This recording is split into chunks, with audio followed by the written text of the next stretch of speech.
Now the topic is point number 84। Hepatic acinus liver का functional unit होता है। Functional unit of liver hepatic acinus होता है। Second trimester के अंदर लिवर से हीमोग्लोबिन की प्रोडक्शन होती है। जब एक दफ़ा लिवर डैमेज हो जाता है उसके बाद वो रीजनरेट करता है तो उसमें हेपेटोसाइट्स बेसिकली रीजनरेशन कराते हैं। हेपेटोसाइट्स को रीजनरेशन के लिए अगर एक पेशेंट है जिसका लिवर रिसेक्शन हुई है उसके बाद उसके बाकी जो रिमेनिंग हेपेटोसाइट्स रीग्रो करते हैं उनको हेपेटोसाइट ग्रोथ फैक्टर चाहिए होता है। अगर एक ऐसा पेशेंट है जिसकी पार्शियल हेपेटिक रिसेक्शन कराई है तो रीग्रोथ के लिए उनको हेपेटिक डिराइव्ड ग्रोथ फैक्टर चाहिए होता है। एक न्यू बॉर्न बेबी आया है जिसको जॉन्डिस है। अब एक न्यू बॉर्न बेबी है उसके आपने लिवर को स्टडी करना है क्योंकि उसको जॉन्डिस के साथ प्रेजेंट कर रहे हैं तो हम लिगामेंटम टीरीज से डाई देंगे।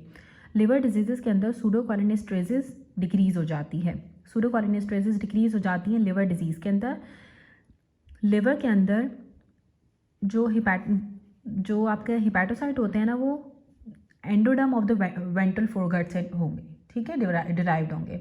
What develops from endoderm of the ventral foregut. Ventral foregut की एंडोडर्म से आपका हिपैटोसाइट डिराइव्ड होते हैं। हिपैटोसाइट्स आपके endoderm of the ventral foregut से अराइज होते हैं।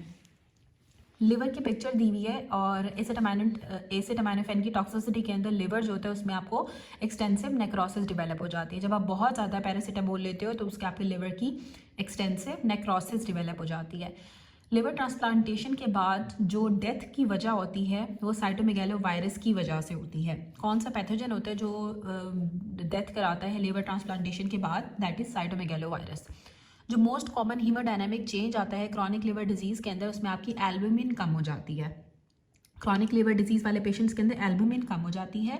ये 57 ये ओल्ड मेल है जिसको अल्कोहलिज्म की हिस्ट्री है और अब वो पेट में दर्द के साथ आया है, ठीक है। वो अल्कोहल पीता था और पेट में दर्द है, उसको जॉन्डिस हो गया है, बिलिरुबिन के लेवल उसके ज़्यादा हो गए हैं। AST SGOT उसका 88 है, ALT उसका 121 है, बिलिरुबिन उसका 6.5 है। और कॉज क्या होगी? लीकेज की इंजाइम से ब्लड के अंदर, क्योंकि हिपैटोसाइट की सेल मेम्ब्रेन डैमेज हो गई है। जब आप अल्कोहलिक्स के अंदर जो हिपैटोसाइट सेल मेम्ब्रेन होती है वो डैमेज हो जाती है जिसकी वजह से आपको अल्कोहलिक लिवर डिजीज़ होती है। इसी वजह से उसके एंजाइम स्ट्रेड है, उसका जो बिलिरुबिन का लेवल है वो ज़्यादा हो गया है। अब कौन सी ड्रग है जो कॉन्ट्राइंडिकेटेड होती है क्रॉनिक लिवर डिजीज़ वाले पेशेंट्स के अंदर? इसे हम कहते हैं पेंटाजोसिन। पेंटाजोसिन का आपका हेपेटिक मेटाबॉलिज्म होता है, इसलिए क्रॉनिक लिवर डिजीज़ वाले पेशेंट्स के अंदर पेंटाजोसिन कॉन्ट्राइंडिकेटेड होती है। आपने HLA सैम्पलिंग कराई जो कि कंपैटिबल नहीं है लेकिन रिजेक्शन भी नहीं हुई है। ये किस में होता है? लिवर में, ठीक है। और 55 ये ओल्ड मेल है, अल्कोहलिक पेशेंट है, उसको सिम्टम्स हैं लिवर डिजीज़ के और उसका माइल्डली एलिवेटेड लिवर एंजाइम्स हैं। लिवर बायोप्सी आपने की और साथ हमने रूटीन HNE स्टेन्स किए तो हमें एबनॉर्मल क्लियर स्पेसेस नजर आई साइटोप्लाज्म के अंदर हिपैटोसाइट्स के। हिपैटोसाइट्स का जो साइटोप्लाज्म है उसमें हमें क्लियर स्पेसेस नजर आ रही हैं। कौन सा मटेरियल है जो कि ये साइटोप्लाज्मिक स्पेस बनाता है? ये ट्राइग्लिसराइड्स ये आपके साइटोप्लाज्म के अंदर क्लियर स्पेसेस बनाते हैं क्योंकि वो आपके हिपैटोसाइट्स के अंदर एक्यूमुलेट होना स्टार्ट हो जाती हैं फैट्स, तो आपको टैग्स की वजह से वो स्पेसेस नज़र आती हैं, क्लियर स्पेसेस नज़र आती हैं साइटोप्लाज्म ऑफ द हिपैटोसाइट्स में। और ये अल्कोहलिक है तो अल्कोहलिक वाले पेशेंट्स के अंदर भी बन जाती हैं। आर्टीरियल थ्रोम्बोसिस इफेक्ट नहीं करती है लिवर को। अगर तो आपकी आर्टीरियल थ्रोम्बोसिस होगी तो लिवर इफेक्ट नहीं होता है। जो मोस्ट प्रोबेबल कॉज है एडिमा की लिवर डिजीज़ वाले पेशेंट्स के अंदर या लिवर सिरोसिस वाले पेशेंट्स के अंदर वो एल्बुमिन की डेफिशिएंसी है। हमने पहले भी पढ़ा कि जो मोस्ट कॉमन हीमोडायनामिक चेंज आता है ना क्रॉनिक लिवर डिजीज़ में वो एल्बुमिन कम हो जाता है। इसी तरह से जो एल्बुमिन होती है ये मोस्ट कॉमन कॉज है एडिमा की लिवर सिरोसिस वाले पेशेंट्स के अंदर। एल्बुमिन की डेफिशिएंसी की वजह से आपको एडिमा डेवलप हो जाता है लिवर सिरोसिस के अंदर क्योंकि आपका ऑन्कोटिक प्रेशर डिक्रीज हो जाता है। मेजर स्टोरेज ऑफ आयरन जो होती है बॉडी के अंदर वो लिवर में होती है। आयरन जो होता है ना ज़्यादातर आपके मेजर जो स्टोर होता है वो लिवर के अंदर आपका आयरन स्टोर होता है। अगर आपने कुछ कार्बोहाइड्रेट्स को रिमूव कर दिया है जो कि बाउंड होते हैं सीरम प्रोटीन्स के साथ, जिसकी वजह से क्या होगी? रैपिड अपटेक और डिस्ट्रिक्शन हो जाती है लिवर से। अगर हम इसको रिमूव कर देते हैं कुछ कार्बोहाइड्रेट्स को to bind to serum proteins, ठीक है, जो सीरम प्रोटीन के साथ बाइंड करते हैं, अगर उन कार्बोहाइड्रेट्स को हम रिमूव कर दें तो उनकी रैपिड अपटेक और डिस्ट्रक्शन होना स्टार्ट हो जाती है। अगर सीरम प्रोटीन के साथ आपके कार्बोहाइड्रेट्स बाइंड नहीं होंगे तो उनकी रैपिड अपटेक और डिस्ट्रक्शन स्टार्ट हो जाती है। कौन सा ऑर्गन है जिसकी लीस्ट ट्रांसप्लांट रिजेक्शन होता है? ठीक है, लिवर का आपका लीस्ट ट्रांसप्लांट रिजेक्शन होता है। अब यहाँ पे बात लिखी हुई थी कि ऐसा यह है कि HLA सैम्पलिंग आपने कराई, वो कंपैटिबल नहीं आई है, लेकिन फिर भी रिजेक्शन नहीं हुआ, तो वो लिवर के अंदर, क्योंकि लिवर का जो ट्रांसप्लांट रिजेक्शन होता है ना, इसका लीस्ट चांस होता है कि इसमें ट्रांसप्लांट रिजेक्शन होगा। लिवर का ट्रांसप्लांट सबसे बेहतरीन होता है। उसके बाद यहाँ पे दिया हुआ एक प्रेग्नेंट लेडी है जिसको बाइल डक्ट ऑब्स्ट्रक्शन हो गई है। डायग्नोस्टिक इन्वेस्टिगेशन में हम GGT कराते हैं। अब लिवर एंजाइम्स के बारे में दिया हुआ है कि सबसे पहले जब ऑब्स्ट्रक्शन होती है ना, ऑब्स्ट्रक्शन के अंदर आपका ALP के लेवल भी ज़्यादा हो जाते हैं और GGT के लेवल भी ज़्यादा हो जाते हैं।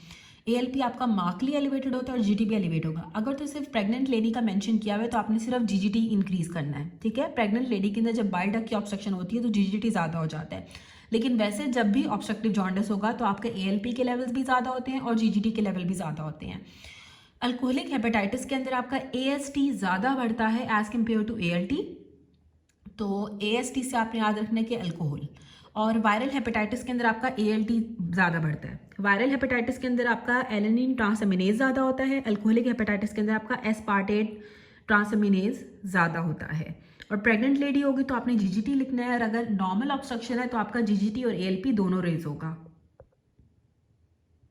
अब मेलरी बॉडीज साथ हमें हेपेटिक एंजाइम्स रेज्ड मिल रहे हैं, तो अल्कोहलिक हेपेटाइटिस के अंदर हमें मेलरी बॉडीज़ नज़र आती हैं, हेपेटिक एंजाइम्स आपके ज़्यादा हो जाते हैं। 2 टाइप्स के जॉन्डिस होते हैं जिसको हम डिफरेंशिएट करते हैं GGT से। अगर आपका GGT ज़्यादा होगा तो इसका मतलब है कि आपको ऑब्स्ट्रक्टिव जॉन्डिस है। येलो स्टेन आपको डायपर में मिलता है बिलियरी एट्रीजिया के अंदर। पैंक्रियाटाइटिस के अंदर आपका सीरम एमाइलेज के लेवल ज़्यादा हो जाते हैं। अब हम MCQ करते हैं। सबसे पहले हम ALT के बारे में करेंगे।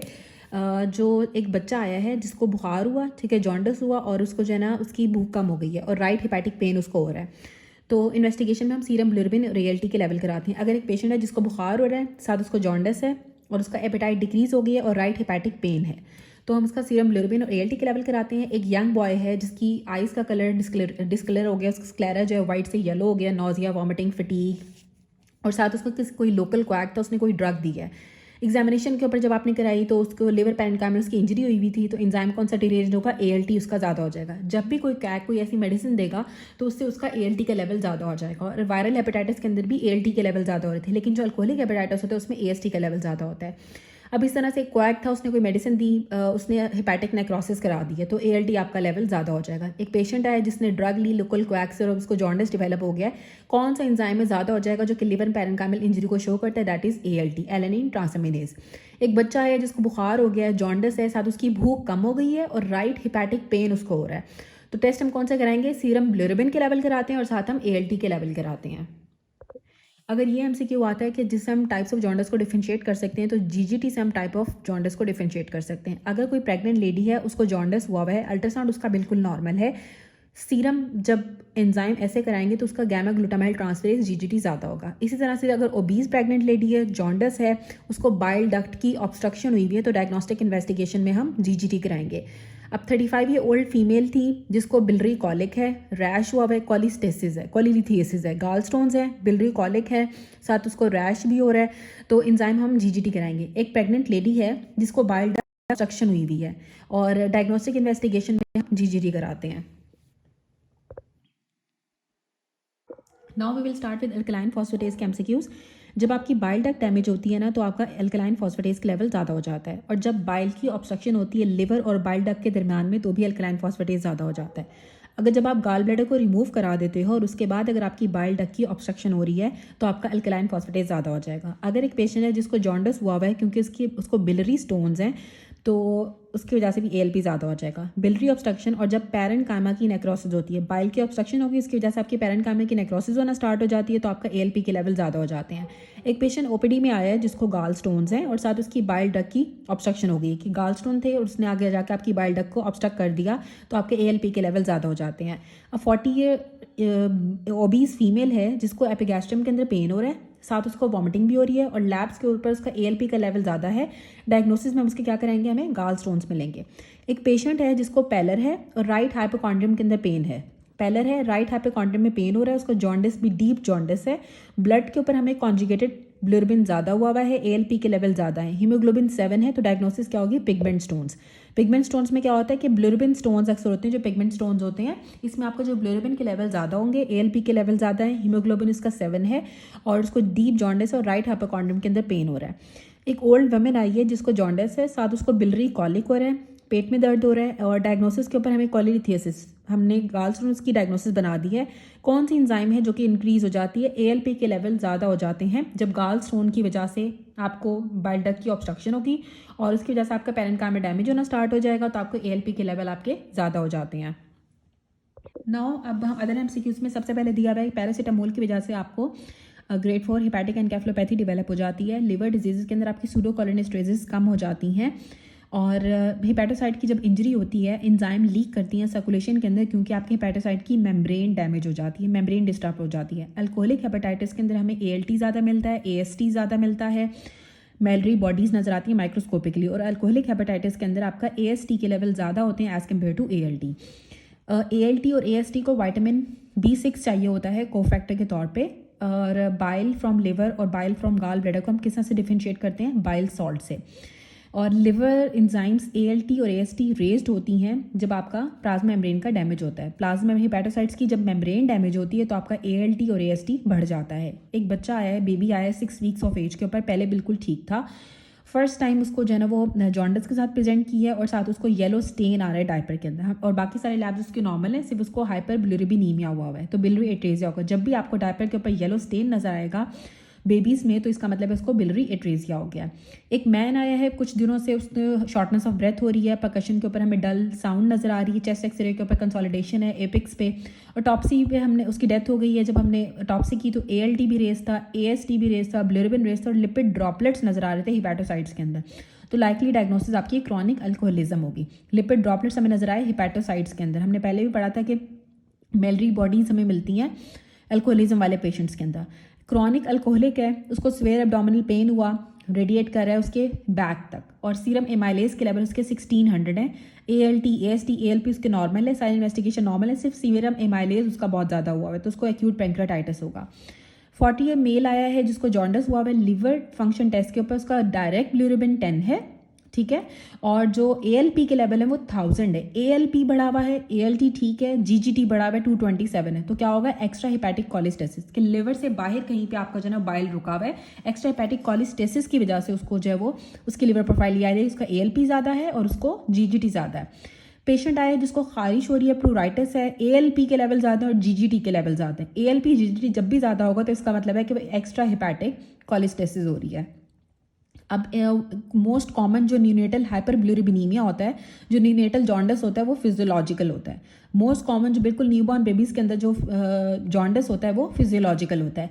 एक बच्चा आया है जॉन्डिस के साथ, टोटल सीरम बिलिरुबिन उसका 10.1 मिलीग्राम पर डेसीलीटर है, और डायरेक्ट जिसमें से 9 है और इनडायरेक्ट 1 है, तो उसको सिंड्रोम कौन सा होगा? डुबिन जॉनसन सिंड्रोम। डुबिन जॉनसन सिंड्रोम के अंदर हमेशा आपका डायरेक्ट बिलिरुबिन जो है वो ज़्यादा हो जाता है, या डायरेक्ट बिलिरुबिन को हम कॉन्जुगेटेड बिलिरुबिन भी कहते हैं, और रॉटर सिंड्रोम में भी आपका डायरेक्ट या कॉन्जुगेटेड बिलिरुबिन ज़्यादा हो जाता है, और क्रिगलर-नजर सिंड्रोम में और गिलबर्ट सिंड्रोम में आपका अनकॉन्जुगेटेड बिलिरुबिन ज़्यादा हो जाता है, जिसको हम इनडायरेक्ट बिलिरुबिन भी कहते हैं।